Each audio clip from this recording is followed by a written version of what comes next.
Bismillahirrahmanirrahim. Assalamualaikum warahmatullahi wabarakatuh. Sahabat Dr. Tifa dimanapun Anda berada.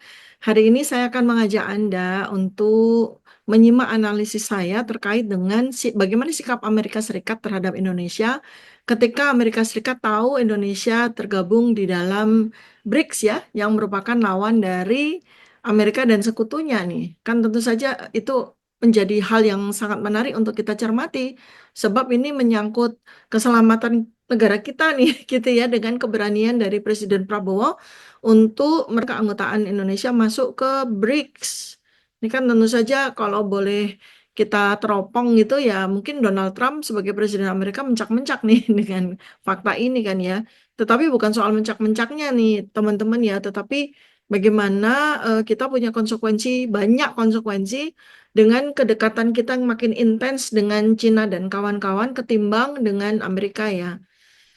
Sekarang kita mulai telah dengan hubungan antara Indonesia dengan Amerika Serikat sendiri ya. Jadi sebenarnya hubungan antara Indonesia dengan US ya, saya sebut Amerika Serikat kepanjangan US aja ya. Jadi hubungan antara Indonesia dengan US itu sudah dari sejak zaman mereka 79 tahun yang lalu, udah melalui berbagai macam dinamika-dinamika ya yang dipengaruhi oleh segala macam perubahan politik internal Indonesia maupun perubahan geopolitik global. Nah, dalam 10 tahun terakhir, rezimnya Jokowi ini, kedekatan Indonesia dengan RRC, Republik Rakyat Cina itu kan makin menjadi ya, makin menjadi. Dan langkah Indonesia untuk bergabung dengan BRICS juga kan menjadi sorotan utama dalam hubungan bilateral Indonesia dengan US. Kan pasti bawa konsekuensi kan. Tentu saja US kan kebat-kebit nih, ya kan, dengan kedekatan Indonesia dengan Cina. Saat ini secara faktual, RRC Cina menjadi mitra dagang terbesar Indonesia dengan segala macam investasi-investasi yang signifikan karena Cina sendiri kan punya proyek mercusuarnya dia ya yaitu OBOR One Belt One Road yang kemudian diganti dengan istilah yang lebih modest lagi Belt and Road Initiative yang sesungguhnya ini adalah strategi neokolonialisme Cina terhadap Asia hingga Afrika. Namun, nah masalahnya kan di sini nih, kedekatan Indo dan Cina ini menimbulkan kekhawatiran kan di kalangan pembuat kebijakan US yang mana mereka ini adalah para pengusaha-pengusaha juga yang punya interest dan hubungan yang sangat panjang dengan Indonesia. Terutama juga kekhawatiran mereka adalah pengaruh Cina yang semakin besar di kawasan Asia dan especially Asia Tenggara. US sudah menyatakan keprihatinannya nih, kecemasannya terhadap sikap represi Cina. Kan Cina kan represif ya, di kawasan dalam negeri juga represif ya, terutama kemudian di Laut Cina Selatan juga LCS, di mana sebagian utara dari Indonesia itu kan masuk bagian dari LCS dan selalu Cina itu represif ya dengan negara-negara lain yang juga memiliki perbatasan laut dengan LCS. Dan berkecenderungan Cina ini menurut US meremehkan asasi manusia dan hukum internasional. Kayak dia nggak aja ya. Tapi ya begitulah ya.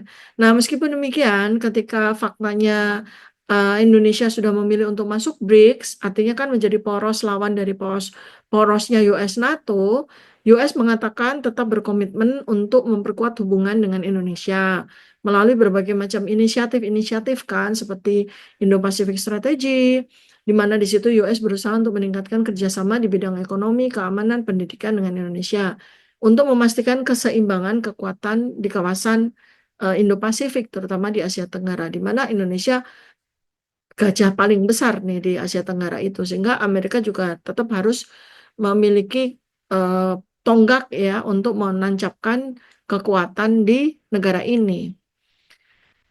Dalam soal keanggotaan Indonesia masuk BRICS, ya kan akhir tahun 2024, tahun 2024, Indonesia secara resmi sudah bergabung dengan BRICS, menjadi negara Asia Tenggara pertama yang menjadi anggota penuh blok BRICS. Berarti BRICS itu kan blok timur ya. Alangkah ini menandai pergeseran strategi dalam kebijakan luar negeri Indonesia yang selama ini menyatakan diri bebas dan aktif, tetapi secara fakta sebelumnya lebih berfokus pada kerjasama dengan negara-negara barat yang merupakan sekutu US. Sekarang pendulum bergerak ke timur. Jadi Indonesia lebih merapat ke timur, merapat ke BRICS dan tambah mesra lagi dengan Cina ya especially. Tentu saja keputusan Indonesia ini menimbulkan berbagai reaksi yang tajam ya di US ya. Beberapa analisis berpendapat, nih saya rangkum ya dalam berbagai referensi, bahwa langkah ini sebenarnya dapat meningkatkan posisi tawar Indonesia sendiri di mata dunia. Antara blok barat, blok timur, ketika Indonesia gabung ke blok timur kan artinya seimbang, menjadi muncul sebuah keseimbangan karena selama ini Indo dianggap lebih berat ke barat. Nah, dan dengan merapatnya Indonesia ke timur, ke BRICS, maka selain posisi tawar Indonesia itu meningkat dan artinya juga memberikan peluang kerjasama di berbagai bidang dengan blok timur, seperti teknologi juga, ketahanan pangan, dan macam-macam lah gitu ya. Namun, ada juga kekhawatiran kalau Indonesia tuh makin erat hubungannya sama BRICS, artinya makin erat hubungannya dengan Cina dan Rusia, yang mana itu adalah lawan sejati, lawan abadi dari US, maka hal ini bakalan berpotensi menimbulkan ketegangan dengan US. Artinya Indonesia akan memiliki potensi tegang ya hubungannya dengan US, terutama jika BRICS mengambil langkah-langkah yang dianggap menantang dominansi ekonomi politik Barat, yaitu US ya. Presiden Amerika Serikat sendiri, Donald Trump, presiden terpilih, udah mengancam akan mengenakan tarif 100% bagi negara-negara yang menjadi bagian dari keanggotaan BRICS jika mereka berhasil atau jadi nih menciptakan mata uang baru untuk menyaingi dolar US. Nah, sedangkan sikap resmi Amerika Serikat sendiri, ini saya lihat ya dari beberapa referensi, secara resmi, US menyatakan keputusan untuk bergabung dengan BRICS merupakan hak pemerintah dan rakyat Indonesia. Dan melalui duta besarnya, Kamala Shirin Lakdir, US menyatakan tetap bekerja sama dengan Indonesia sebagaimana selama ini melalui berbagai organisasi multilateral seperti APEC, G20, ASEAN, dan menghormati keputusan Indonesia dalam menentukan arah kebijakan luar negerinya. Ini kan sebuah sikap resmi, sikap tidak resminya ya macam-macam. Termasuk di balik pernyataan resmi tersebut ya, ada kekhawatiran bahwa langkah Indonesia ini dapat kemudian mempengaruhi dinamika geopolitik di kawasan Asia Pasifik serta hubungan bilateral Indonesia sendiri dengan US. US kemungkinan juga akan makin rapat ya memantau dengan cermat bagaimana keanggotaan Indonesia dalam BRICS yang mempengaruhi kebijakan luar negerinya terutama terkait dengan isu-isu yang menjadi kepentingan global bersama. Nah, jadi nih, kedekatan Indonesia dengan Cina dan keputusannya kemudian bergabung dengan BRICS, ini kan artinya sebenarnya kalau dari sisi Indonesia sendiri kan memperluas jaringan kerjasama internasionalnya dan meningkatkan posisi tawar di panggung global. Karena kalau Indonesia masuk ke BRICS, artinya Indonesia kan menjadi pemain utama kan ya, menjadi tokoh lah gitu. Sedangkan kalau Indonesia tetap katakanlah merapat ke barat, tapi sebenarnya posisi Indonesia kan tidak jadi apa-apa, cuma jadi anggota aja. Nah, ini kan posisi tawarnya kan jadi naik nih.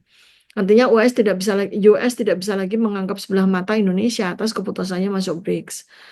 Walaupun US menyatakan menghormati keputusan Indonesia, tapi pasti banyak kekhawatiran-kekhawatiran mengenai dampak langkah-langkah tersebut terhadap keseimbangan kekuatan di kawasan Asia Pasifik, especially di Asia Tenggara, dan hubungan bilateral kedua negara, Indonesia dengan US. Nah, ke depan Indonesia perlu bermain cantik ya di dalam strategi geopolitik dan komunikasi antar negara Barat dengan Timur.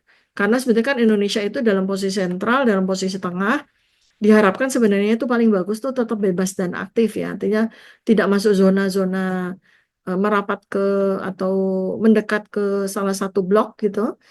Nah, makanya walaupun katakanlah pemerintah saat ini sudah memutuskan untuk bergabung ke blok BRICS, tapi Indonesia tetap harus punya sikap keseimbangan, menyeimbangkan hubungannya dengan berbagai kekuatan global, tidak berat ke kanan dan tidak berat ke kiri, untuk memastikan kepentingan nasionalnya tetap terjaga tanpa menimbulkan ketegangan yang tidak perlu, kan itu ya. Jadi simpulannya tuh seperti itu, sahabat Dotativa semuanya. Jadi kita sama-sama belajar untuk meluaskan pemikiran kita juga. Kita kita break our boundaries, kita buka tingkap kita karena saat ini sejak tahun 2025 tuh segala sesuatu yang merupakan peristiwa geopolitik di mana Indonesia tuh masuk dalam percaturannya, Indonesia bisa menjadi pemain pemain utamanya juga, posisi Indonesia ini sentral, maka kita sebagai rakyat Indonesia juga harus memposisikan diri selayaknya sehingga tidak tergerus, tidak jadi rakyat yang ngangong aja nggak ngerti apapun, sementara konsekuensinya apabila misalnya US marah nih sama Indo, lalu kemudian kejadiannya eh, zona Laut Cina Selatan menjadi beneran epicentrum untuk perluasan Perang Dunia Ketiga. Kan itu kan situasi-situasi seperti itu yang tidak bisa diprediksi ya, bagaimana sikap US yang sesungguhnya atas mendekatnya, merapatnya Indonesia ke Blok Timur. Demikian teman-teman, insya Allah akan kita lanjutkan diskusi kita pada video-video berikutnya. Terima kasih banyak. Silahkan dukung dengan subscribe, like, and share, dan share sebanyak mungkin dengan sahabat-sahabat Anda supaya kita sama-sama tercerahkan. Amin, ya Rabbal Alamin. Assalamualaikum warahmatullahi wabarakatuh. Salam kebenaran.